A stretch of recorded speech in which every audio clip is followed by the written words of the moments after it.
Welcome to Tech in the Car. This is the Electrified Genesis GV70. Now, if you saw my review of the GV70 from a few months ago, you will have heard me say I think this is the best SUV that you can get in 22-23. I think it's a fantastic car. It's got an amazing combination of quality, luxury, refinement, value and technology all wrapped into one, which no one else has got. And it looks the part as well. I love the Genesis design.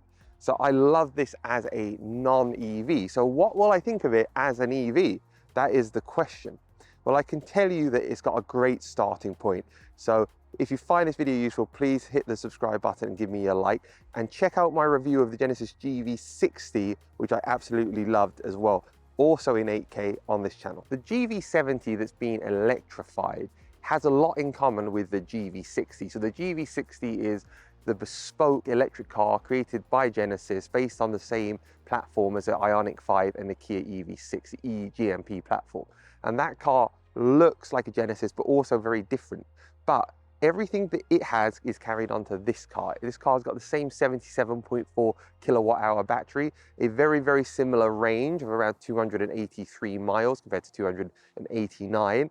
And it's got the same horsepower, 490 PS or about 480 or so horsepower when you hit the boost mode. 0 to 62 miles an hour in 4.2 seconds, and it has the same ultra fast rapid charging thanks to its 800 volt architecture, which means it can charge from 10% to 80% in 18 minutes on a 350 kilowatt charger. So it's got all those things in common, but what is different is this is obviously not a bespoke electric platform. This is a car which has been modified. If you look at the front of this car, it looks like a GV70, but there are some differences. This is no longer a grille used for cooling. This has now got a design in it, and in that design is also the electric car charging port. So that's nicely integrated there. The actual only real cooling on this car are down here at the bottom, which come in to cool the motors at the front, because this car has got two motors. It's got one at the front and one at the back, four-wheel drive, all-wheel drive, dual motors, each one sharing that 490 PS and 700 Newton meters of torque. Like any performance Genesis car, this seems to come to me in a matte color, which I absolutely love. I've always loved matte colors. They're more expensive, but they look amazing. Now, interestingly enough, this is actually only available as a sport trim in the UK, so there's no point in me talking to you about different trims, because unlike the GV60, there is one and only, and that is a sport trim. And the sport trim has lots of cool stuff in it, which we're going to talk about in a minute. I do love the design of the GV70, and it's very, very eye-catching. With any EV, you expect there to be some space at the front here. Does a GV70 that's electrified have a frunk? Yes, it does. However, it is not the most spacious frunk. We've got 25 litres here, just like actually on the GV60.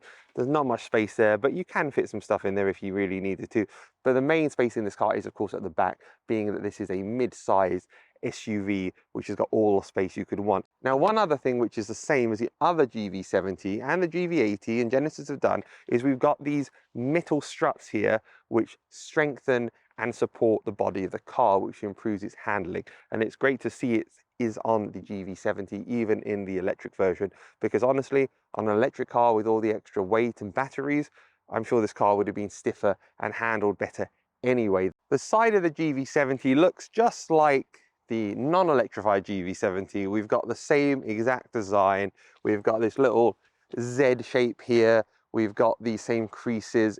You wouldn't be able to tell the difference. And also the other thing that I do like actually about electric cars, which are not bespoke electric cars, is they seem to have panoramic roofs that actually open. I don't like how electric cars generally seem to have non-opening glass roofs. I like having a sunroof. It's nice to let some air in. So that's one advantage the GV70 has.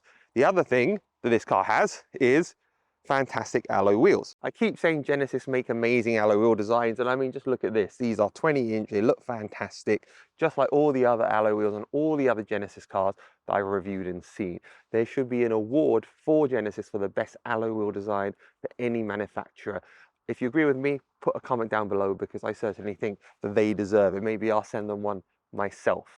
The rear of the GV70 just looks like the standard non-electric GV70. We've got the same quad tail lights, just like on the front of the car, having the same quad front lights. We've got the same little button which opens it, which I love. We've got a spoiler, no fake tailpipes because it's an electric. We open up by pressing the button.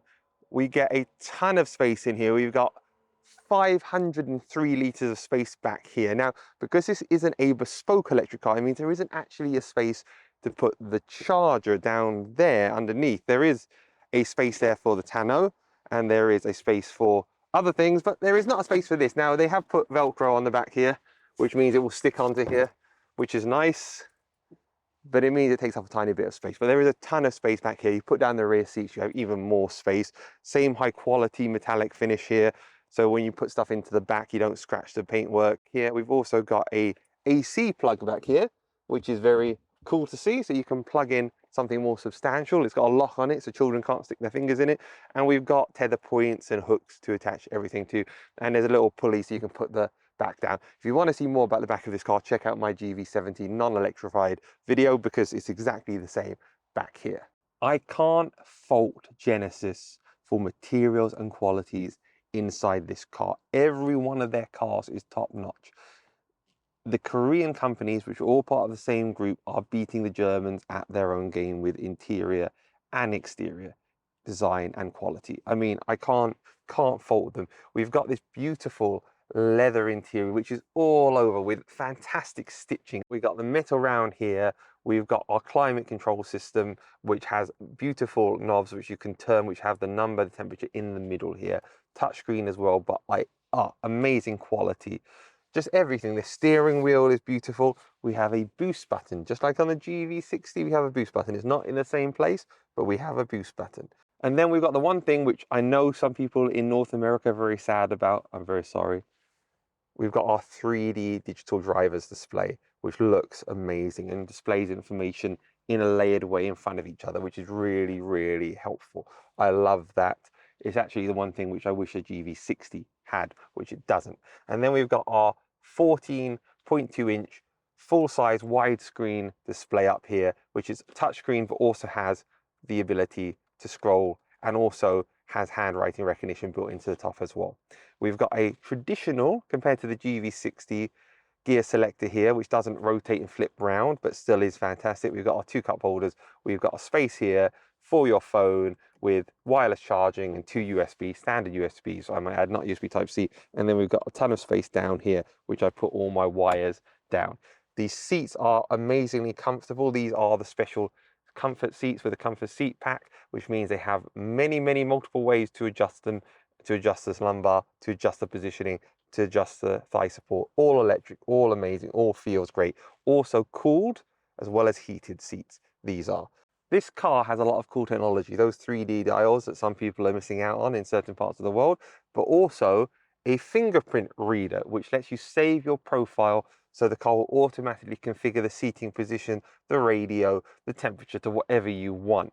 That is some pretty cool technology, just like the GV60 has. The GV60 also has the option in some areas of having a face scanner on the outside to let you in. This car doesn't have it, but it has a fingerprint scanner. Fantastic technology in all of these Genesis cars. Very unusually, it's been snowing here in the UK. And as you can see from looking out the windows, everything's covered in snow. Now, this car, the Genesis GV70 electrified model, has a snow mode. And I am in snow mode now. There's often a conversation about what kind of cars to have in weather like this, and the answer is 4-wheel drive, all-wheel drive. Electric cars have a huge advantage over traditional cars, because if you have a dual motor EV like this car, like the GV70 electrified, then you have motors at the front and back. So now if the front wheels get stuck, the back wheels can spin independently. That means that you're not going to have a situation where your front or your back wheels get stuck. It doesn't matter what the weather conditions are, that's irrelevant. The fact is that the wheels can take power to each individual wheel, something which you cannot do on a traditional car. Now, it is important to note there are single motor versions of EVs which don't have motors at the front and the back. This car does in this model, but the GV60 has a single motor version as well as an all-wheel drive dual motor version. Same with Tesla, same with lots of other companies. If you're worried about getting stuck, actually getting a dual motor version or a tri-motor version or a quad motor version, depending on what kind of car you have, the newest, highest performance EVs actually have quad motors. But in a traditional EV like this, having these dual motors means that both the front and the rear wheels can have 100% of the power sent to them at all times. And in this car, we've got 480 horsepower split between two wheels. And that means each wheel has a lot of horsepower, a lot more than you might expect it to have. So because there's a lot of horsepower here, it means you're not going to get stuck at the side of the road like these cars I'm about to go past now. All these people got stuck in the snow, and I didn't. To be fair, it's still not safe to drive when it's snowing hard, and I wasn't driving in bad weather conditions. But the point is, in this snow mode, I'm not going to get stuck. I can go up a hill. I don't have to worry about having to dig my car out and abandon it. There is one huge benefit of this car in this configuration with a dual motor in the very, very rare conditions that you live in the country where it snows. If you live in a place where it snows all the time, then having dual motor, I would argue, is essential. In terms of the power and the performance of this car, we got 480 horsepower, 700 Newton meters of torque. This car is as fast as cars get. You cannot argue that point. This car can do it in 4.2 seconds, 0 to 62 miles an hour. That is very, very fast for such a big car. This is an SUV, not a sports car. It's super, super, super fast. The problem is cold weather affects a range on the cars. It says 223 miles of range now. I've got 100% battery because I charged this car to 100%, but it's going to go down because the heating is on, the heated seats are on. In these conditions, we've got heated and cooled ventilated seats. We've got a heated steering wheel. It's comfortable to drive. It goes over the bumps very, very easily. This is a great car to drive, and actually I'm very lucky that I've had the opportunity. Sorry to everyone that got stuck in the snow here.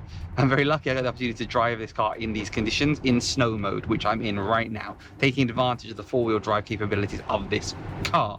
So what's my conclusion on the Genesis Electrified GV70? Well, at £64,405, this is by no means the least expensive EV you can get. In fact, the GV60 starts at £47,000, and although it's not the super fast version like this car, it still has all of the unique design and qualities that this car has, just minus a few of those higher end features. And I would probably say if you're after an electrified Genesis, you should go for that. But this does have some differences. There is more space in this car than in the GV60. It is a larger car. It's got more space at the back, and it's a more traditional looking EV, and maybe that's what you're after. Maybe the GV70 has caught your eye and that's what you want a GV70. This car is a fantastic car all round. It's got everything you could want from an EV, and I absolutely love it. And I love all these Genesis cars. They do a really good job. Plus that 5-year care plan, amazing. What's my tech in the car score? Technology, 5 out of 5. Parking, 5 out of 5. Economy, it's an EV, 5 out of 5. Value, I give this a 3 out of 5 because I do think this is a bit higher price than I would like it to be when you can get the GV60 for much less. But overall, this is a fantastic Genesis car, the second of the 3 electrified Genesis models which I will be reviewing on this channel. Don't forget to check out my view on the electric GV60, on the original GV70, which is not electric. We've also got the GV80 and the G80 and also the G70. So there's a ton of Genesis content on my channel. Thank you very much.